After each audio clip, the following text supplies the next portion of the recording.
सबसे पहले जयपुर के आराध्य गोविंद देव जी महाराज को मैं नमन करता हूं। जयपुर ग्रामीण और राजस्थान की धरती से आपको राम राम सा खमागणी। मैं भारती को, राजस्थान की रणभूमि को, सभी खिलाड़ियों की कर्मभूमि को दोनों हाथ जोड़कर नमन करता हूं। साथ ही नमन करता हूं इस अद्वितीय क्षण को जिसमें हमारे खेल और हमारा ये खेल अभियान निश्चित ही एक महाखेल अभियान होने जा रहा है, क्योंकि आज से इस क्षण में हमसे जुड़ रहे हैं 130 करोड़ भारतीयों के आदर्श, सभी के हृदय सम्राट हमारे माननीय प्रधानमंत्री श्री नरेंद्र मोदी जी। आपका यहां होना आज के खेल आयोजन को महाखेल आयोजन इसलिए बनाता है क्योंकि जैसे आप हर भारतीय के दिल में मौजूद हैं, वैसे ही हर भारतीय जो चाहे दुनिया के किसी भी कोने में हो, आपके दिल में मौजूद रहता है। तो आज जो भी आप यहां देखेंगे, महसूस करेंगे, वो पूरी दुनिया में मौजूद हर भारतीय को महसूस होगा। और किसी भी खिलाड़ी के लिए इससे बड़ी कोई बात नहीं हो सकती। मैं खुद एक खिलाड़ी हूं और आज यहां हो रहे इस महाखेल आयोजन को देखकर यह दावे से कह सकता हूं कि आपका कार्यकाल खेल और खिलाड़ियों का स्वर्णिम युग लेकर आया है। मेरे दौर के खिलाड़ी साक्षी हैं कि पहले की सरकारों ने किस तरह खेलों की, खिलाड़ियों की दुर्दशा की थी। हमने वो दौर देखा है और आज खिलाड़ियों को मिलती सुविधाएं और सम्मान भी देख रहे हैं। वाकई अब और अभी के वक्त में जमीन आसमान का अंतर आ चुका है और ये सब कुछ सिर्फ आपके समावेशी नेतृत्व का ही नतीजा है। अगर मैं ये कहूं कि मैं आपके व्यक्तित्व में एक खेल के कप्तान, एक सेना के कमांडर और एक परिवार के मुखिया तीनों की ही प्रतिभा देखता हूं, तो यह कोई अतिशयोक्ति नहीं होगी। जैसे खेल के कप्तान का सबसे बड़ा हथियार उसका धैर्य होता है। आपने उसी धैर्य का परिचय पूरी दुनिया को तब दिया था जब 2016 में भारत पर आतंकी हमला हुआ। तब आपने खुद महाशक्ति समझने वाले देशों से कोई मदद नहीं मांगी, बल्कि संयम का इस्तेमाल करते हुए सही वक्त आने पर सर्जिकल स्ट्राइक करके दुश्मन को उसके घर में उसी की भाषा में मुंह तोड़ जवाब दिया था। आपको अपनी सेना पर पूरा भरोसा भी था। एक कमांडर के लिए जंग छोटी या बड़ी नहीं होती, जंग जंग होती है और जीतने के लिए कमांडर सबसे पहले अपने सैनिकों में लड़ने का जज्बा पैदा करता है, जीत की भूख पैदा करता है। आपने भी देश के कमांडर की तरह एक साधारण सी दिखने वाली फिर भी देश की जटिल गंदगी की समस्या के खिलाफ जंग का ऐलान कर दिया था। आज देश के बच्चे बच्चे में ऐसा जज्बा जाग चुका है कि हमारा स्वच्छता अभियान अब इतिहास में एक जंग की तरह याद रखा जाएगा। खेल में हर खिलाड़ी को उसकी अहमियत पता होती है, लेकिन कप्तान को पता होता है कि उस खिलाड़ी को उसकी अहमियत का एहसास दिलाना कितना जरूरी है। ठीक वैसे ही आपने वन रैंक वन पेंशन को लागू करके रिटायर्ड होकर मुख्य धारा से अलग हो चुके पूर्व सैनिकों को उनका हक दिलवाकर उनका सम्मान और स्वाभिमान दोनों लौटाया। हर जवान के दिल में आपके इस कदम ने ऐसी जीत हासिल करी जो किसी भी चुनावी जीत से हमेशा कई गुना बड़ी रहेगी। हम सब जानते हैं कि खेल में रणनीति यानी स्ट्रेटेजी कितनी जरूरी होती है। खेल का कप्तान एक सही रणनीति के दम पर पूरे खेल का रुख बदल देता है। आपने भी एक सफल कप्तान की तरह देश के आर्थिक विकास का रुख अपनी उस एक रणनीति से बदल दिया जब आपने भारत की व्यवहारिक टैक्स व्यवस्था की जगह जीएसटी को लागू करने का फैसला लिया। जीएसटी के लागू होने से जो सालाना लाखों करोड़ों रुपए की आय देश को हुई, टैक्स के माध्यम से हो रही है, उसी की वजह से करोड़ों गरीब लोगों को उनके पक्के मकान, पीने के लिए नल से साफ जल, 80 करोड़ लोगों को मुफ्त राशन, 50 करोड़ लोगों को मुफ्त इलाज और गरीब महिलाओं को एलपीजी कनेक्शन जैसी सुविधाएं मिल पा रही है। क्योंकि आप परिवार के मुखिया के रूप में हैं, हर किसी की चिंता करते हैं, आपने दर्द झेले हैं तो निवारण भी आपको आते हैं। आप सही मायने में देश के कमांडर हैं, क्योंकि जैसे सेना में जनरल के सिर्फ एक आह्वान पर फौज का हर जवान, सारे संसाधन, अस्त्र शस्त्र सब एक साथ लामबंद हो जाते हैं और बिना सवाल युद्ध में कूद पड़ते हैं, वैसे ही आपके एक आह्वान पर कोविड नामक प्रलय का सामना करने के लिए पूरा देश लामबंद हो गया था। आम जनता, डॉक्टर्स, पुलिसकर्मी, सफाई कर्मी सभी ने अपना अपना मोर्चा संभाल लिया और कोविड युद्ध में कूद पड़े। एक दूसरे की मदद करने के लिए आपने जो प्रोत्साहन दिया वही देश की सबसे बड़ी ताकत बना। इसी प्रोत्साहन के बल पर हमारे देश ने न सिर्फ बीमारी से लड़ने के लिए वैक्सीन बनाई, बल्कि दूसरे देशों को भी मुहैया करवाई। इसलिए आज पूरी दुनिया आपको सिर्फ भारत के नहीं बल्कि पूरे विश्व के कमांडर के रूप में देखती है। भारत का सैनिक यह शपथ लेता है कि सबसे पहले राष्ट्र, फिर मेरे साथी और आखिर में मैं खुद। आपके नेतृत्व और व्यक्तित्व में हम हर रोज इसी शपथ को चरितार्थ होते देखते हैं। आपके व्यक्तित्व से मिली प्रेरणा को अगर मैं महान साहित्यकार गोपाल दास नीरज जी की पंक्तियों में समेटना चाहूं तो यह कहूंगा कि है नहीं दया स्वीकार अपनी भी, है नहीं दया स्वीकार अपनी भी, तुम मत मुझ पर कोई एहसान करो। मैं तूफानों में चलने का आदी हूं, मैं तूफानों में चलने का आदी हूं, तुम मत मेरी मंजिल आसान करो। मैं एक बार फिर से माननीय प्रधानमंत्री जी का दिल से धन्यवाद देता हूं और आभार व्यक्त करता हूं कि वो आज जयपुर ग्रामीण महाखेल आयोजन को आशीर्वाद देने के लिए हमारे साथ जुड़े हैं। आज के इस महाखेल की शुरुआत में हमारे कबड्डी के खिलाड़ी आपको अपना खेल दिखाना चाहते हैं।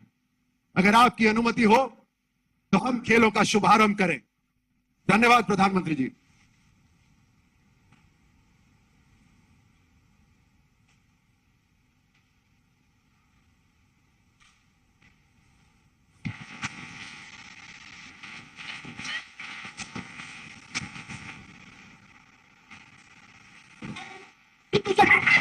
जयपुर महाखेल जयपुर ग्रामीण में आप सभी आए हुए दर्शकों का तहे दिल से स्वागत। और स्वागत एक बार हम फिर से करना चाहेंगे हमारे जनप्रिय प्रधानमंत्री जी का। और ये मुकाबला यहाँ पर होने जा रहा है टीम शेखावाटी क्वींस बनाम टीम मेवाड़ वॉरियर्स। तो दिलों की धड़कनों को थामे रखिएगा, सीट की पीटियों को जरा बांधे रखिएगा, कुर्सी पर कृपया कर कोने पर ना बैठेगा, क्योंकि भारत का अपना खेल, भारत की मिट्टी का खेल अब शुरू होने जा रहा है। और जोरदार तालियों के साथ शुरुआत किया जाता है, जोरदार तालियों के साथ शुरुआत किया जाता है भारत के अपने खेल जो है खेल वीर पराक्रम का। और पहली शुरुआत यहाँ पर करती हुई नजर आ रही है टीम येलो यानी मेवाड़ वॉरियर्स की रेडर। और चलिए टू टच के साथ पहली खिलाड़ी को यहाँ पर शिकार बनाकर अंत के साथ टू टच किया है अपनी बारी को। और अब यहाँ पर शेखावाटी क्वींस नजर आएंगे आप सभी को सीट के लिए। लेकिन इस प्रकार की यहाँ पर राइट टू लेफ्ट के साथ ऊपर नीचे जा रही है, यहाँ पर right to left to right के साथ। और एक और अंक कबड्डी के इस महाखेल में प्राप्त किया है टीम शेखावाटी क्वींस ने।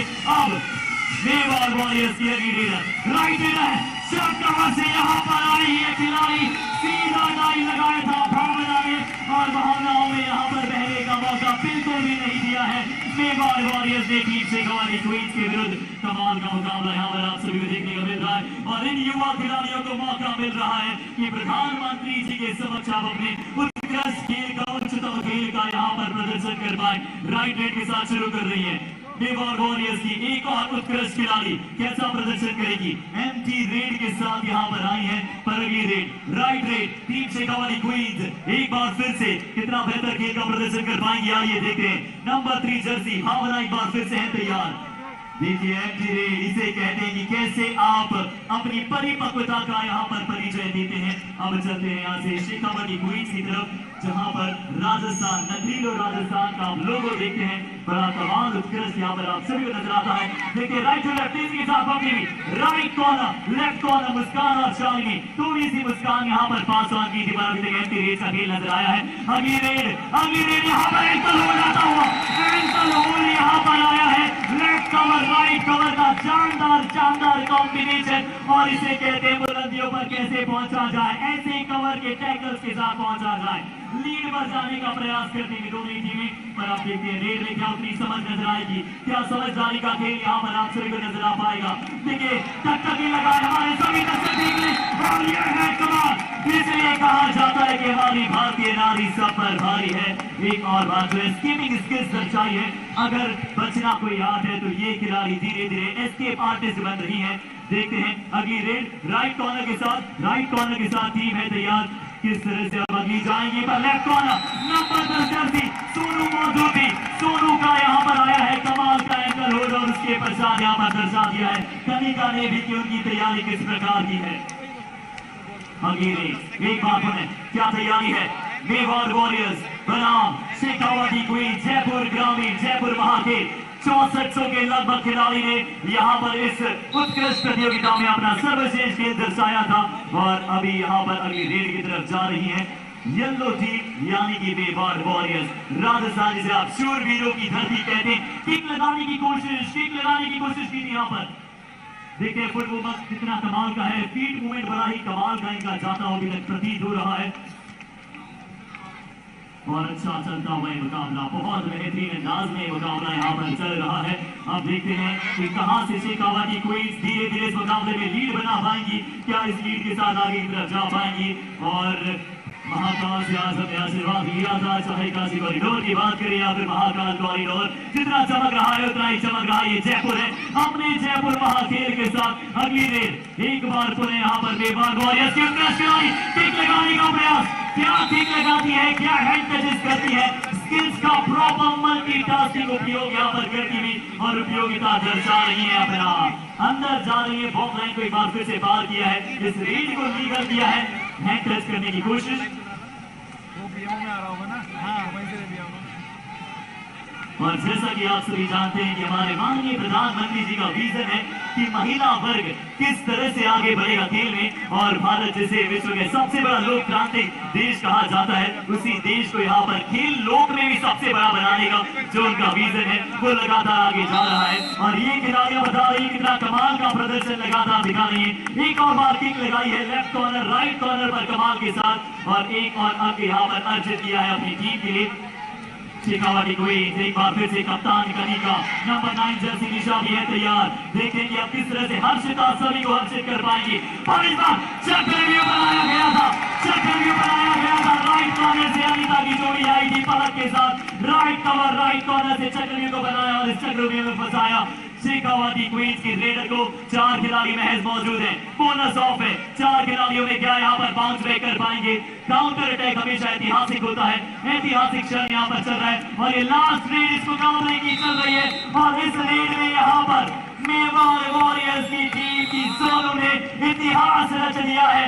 ऐतिहासिक क्षण में जब जब कबड्डी की दीवानगी लिखा जाएगी, हमेशा लिखा जाएगा शानदार प्रदर्शन, और सभी कबड्डी के खिलाड़ियों को तहे दिल से हम धन्यवाद देते हैं। क्या कमाल का खेल यहाँ पर खेला है, और मैं चाहूंगा सबसे पहले जोरदार तालियां हो जाए हमारे सभी खिलाड़ियों के। परम सौभाग्य के दिवस है कि आज हमारे बीच में देश दुनिया के ग्लोबल लीडर, शत प्रतिशत देश को समर्पित हमारे प्रिय प्रधानमंत्री जी श्रीमान नरेंद्र मोदी जी हमारे मध्य उपस्थित हैं। और अब हम हमारे जनप्रिय प्रधानमंत्री जी से आग्रह करेंगे कि जयपुर महाखेल के उत्कृष्ट खिलाड़ियों को आप अपने आशीर्वचन प्रदान कीजिए।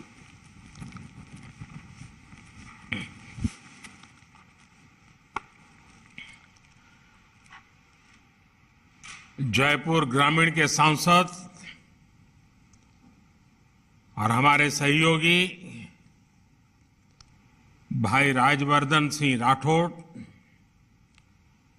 सभी खिलाड़ी, कोचगण और मेरे युवा साथियों, सबसे पहले तो जयपुर महाखेल में मेडल जीतने वाले, इस प्रतियोगिता में शामिल होने वाले प्रत्येक खिलाड़ी, कोच और उनके परिजनों को बहुत बहुत बधाई। आप सब जयपुर के खेल मैदान में केवल खेलने के लिए नहीं उतरे, आप जीतने के लिए भी उतरे और सीखने के लिए भी उतरे। और जहां सीख होती है वहां जीत अपने आप सुनिश्चित हो जाती है। खेल के मैदान से कभी कोई खिलाड़ी खाली हाथ नहीं लौटता। साथियों, अभी हम सभी ने कबड्डी के खिलाड़ियों का शानदार खेल भी देखा। मैं देख रहा हूं आज के इस समापन समारोह में कई ऐसे चेहरे मौजूद हैं जिन्होंने खेलों में अंतर्राष्ट्रीय स्तर पर भारत का नाम रोशन किया है।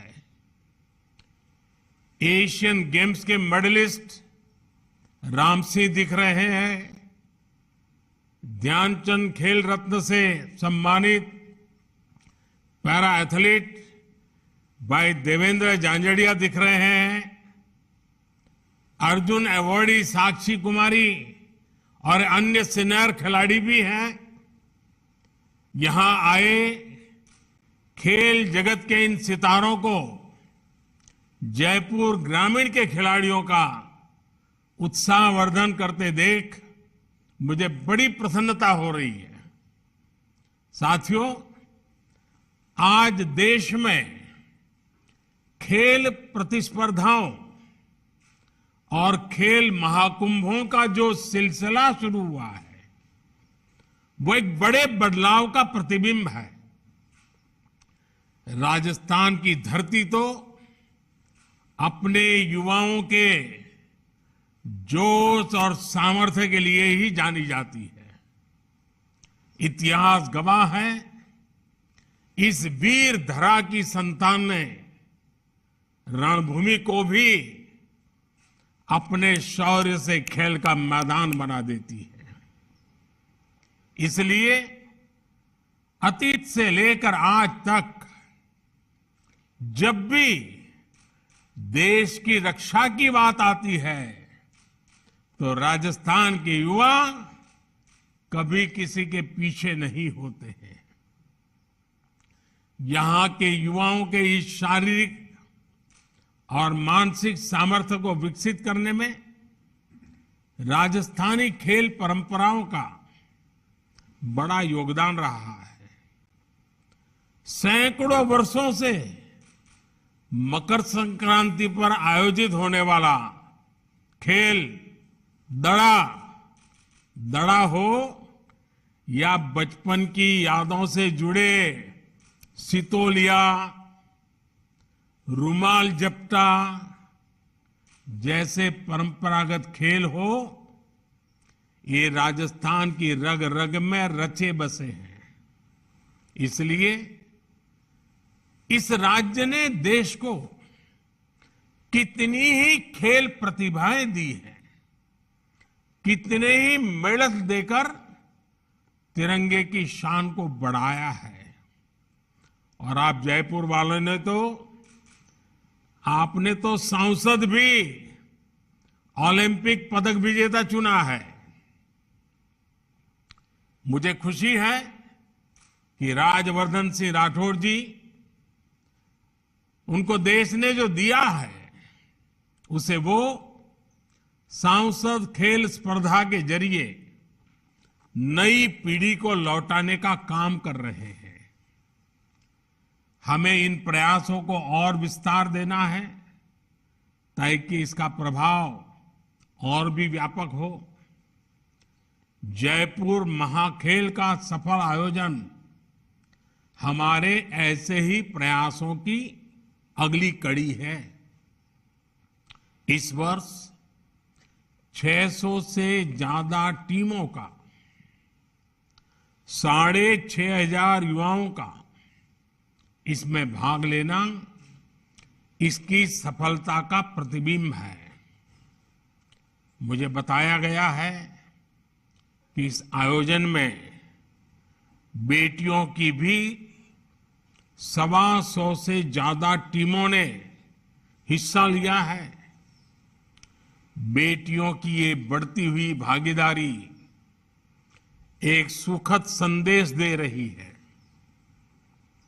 साथियों, आजादी के इस अमृत काल में देश नई नई परिभाषाएं गढ़ रहा है, नई व्यवस्थाओं का निर्माण कर रहा है। देश में आज पहली बार खेलों को भी सरकारी चश्मे से नहीं बल्कि खिलाड़ियों की नजर से देखा जा रहा है।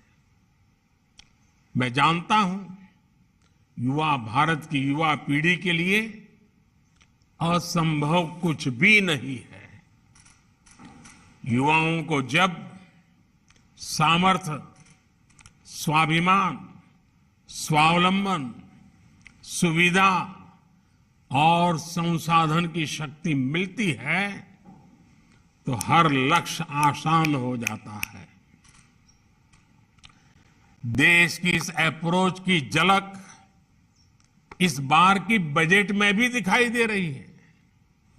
इस बार देश के बजट में खेल विभाग को करीब 2500 करोड़ रुपए का बजट मिला है, जबकि 2014 से पहले खेल विभाग का बजट 800 साढ़े 800 करोड़ रुपए के आसपास ही रह जाता था।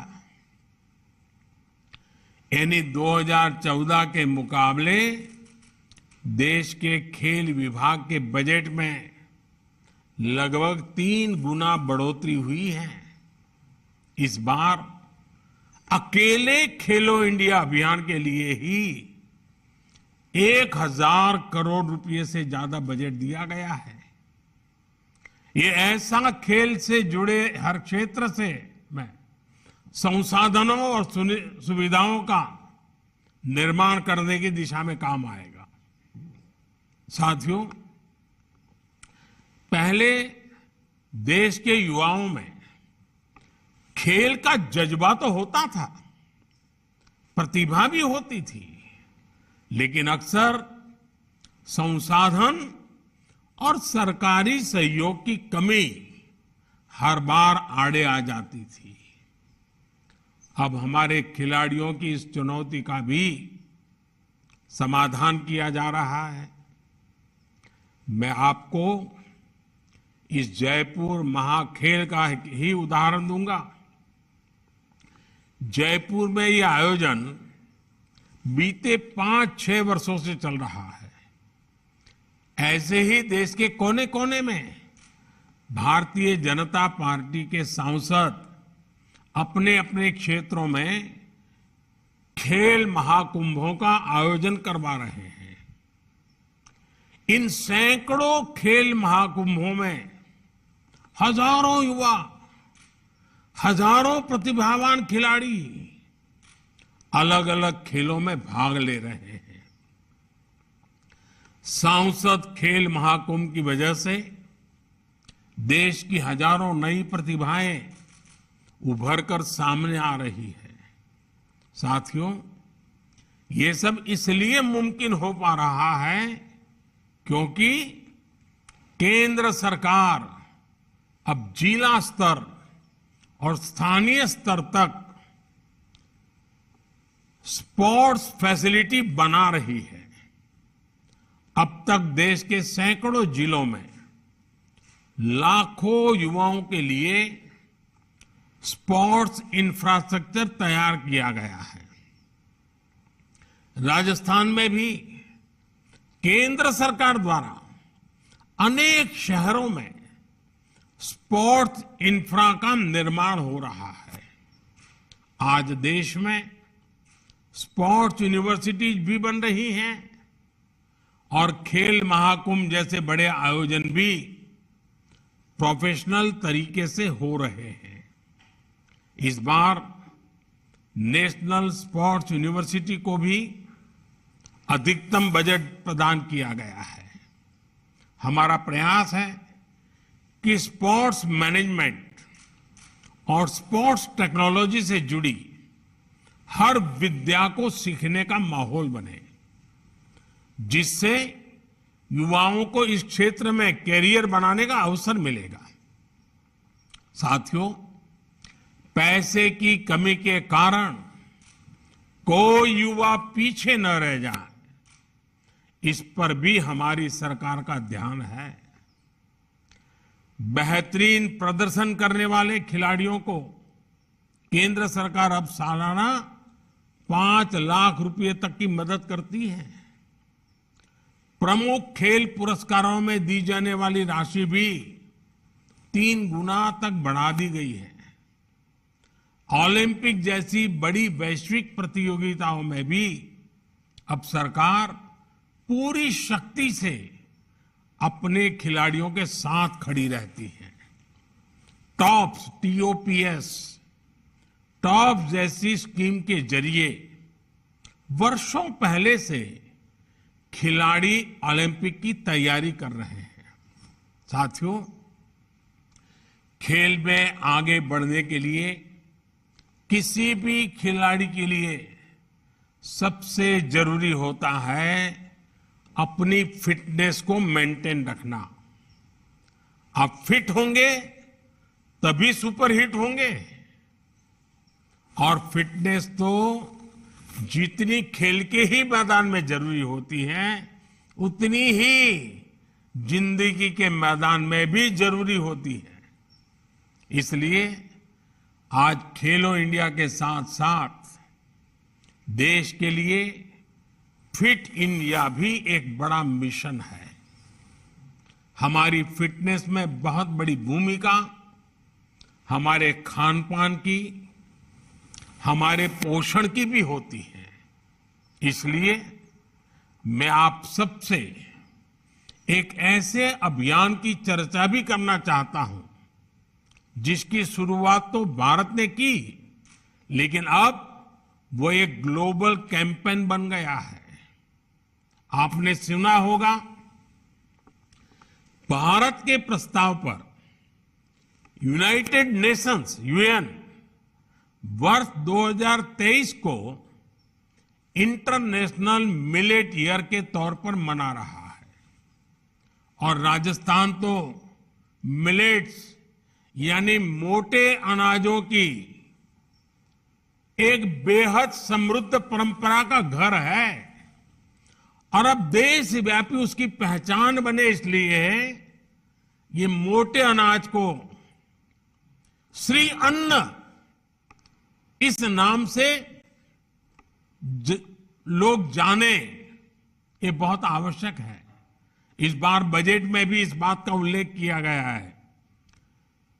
ये सुपर फूड है, ये श्री अन्न है और इसलिए राजस्थान का श्री अन्न बाजरा, श्री अन्न ज्वार, ऐसे अनेक मोटे अनाज ये श्री अन्न के नाम के साथ अब जुड़ गए हैं, उसकी पहचान है।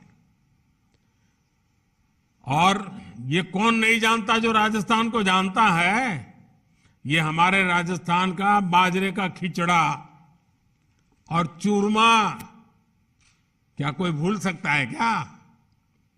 मेरा आप सभी युवाओं से विशेष आह्वान होगा, आप अपने खाने में श्री अन्न श्री अन्न यानी कि मोटे अनाजों को तो शामिल करें। इतना ही नहीं, स्कूल, कॉलेज, युवा पीढ़ी में खुद ही उसके ब्रांड एम्बेसडर बन करके लग पड़िए। साथियों, आज का युवा केवल एक क्षेत्र में सिमट कर नहीं रहना चाहिए। वो मल्टी टैलेंटेड भी है और मल्टी डायमेंशनल भी है। देश भी इसलिए युवाओं के सर्वांगीण विकास के लिए काम कर रहा है। एक और युवाओं के लिए आधुनिक स्पोर्ट्स इंफ्रास्ट्रक्चर बन रहा है, तो साथ ही बच्चों और युवाओं के लिए नेशनल डिजिटल लाइब्रेरी का भी प्रस्ताव इस बजट में किया गया है। नेशनल डिजिटल लाइब्रेरी के जरिए विज्ञान, इतिहास, समाजशास्त्र, संस्कृत जैसी भाषाएं, हर विषय की किताबें शहर से गांव तक हर स्तर पर डिजिटली उपलब्ध होगी। ये आप सबके लर्निंग एक्सपीरियंस को नई ऊंचाई देगा। सारे रिसोर्सेस आपके कंप्यूटर और मोबाइल पर उपलब्ध करवाएंगे। साथियों, स्पोर्ट्स केवल एक विद्या ही नहीं है, स्पोर्ट्स एक बहुत बड़ी इंडस्ट्री भी है। स्पोर्ट्स से जुड़ी चीजें और संसाधन बनाने से बड़ी संख्या में लोगों को रोजगार भी मिलता है। ये काम ज्यादातर हमारे देश में लघु उद्योग, एमएसएमई करते हैं। इस बार बजट में स्पोर्ट्स सेक्टर से जुड़ी एमएसएमई को मजबूत करने के लिए भी कई महत्वपूर्ण घोषणाएं हुई है। ये आपको एक और योजना के बारे में बताना चाहता हूं। ये योजना है पीएम विश्वकर्मा कौशल सम्मान, यानी पीएम विकास योजना। ऐसे लोग जो अपने हाथ के कौशल से, हाथ द्वारा चलाए जाने वाले औजारों से स्वरोजगार करते हैं, सृजन करते हैं, निर्माण करते हैं, उन्हें ये योजना बहुत मदद करेगी।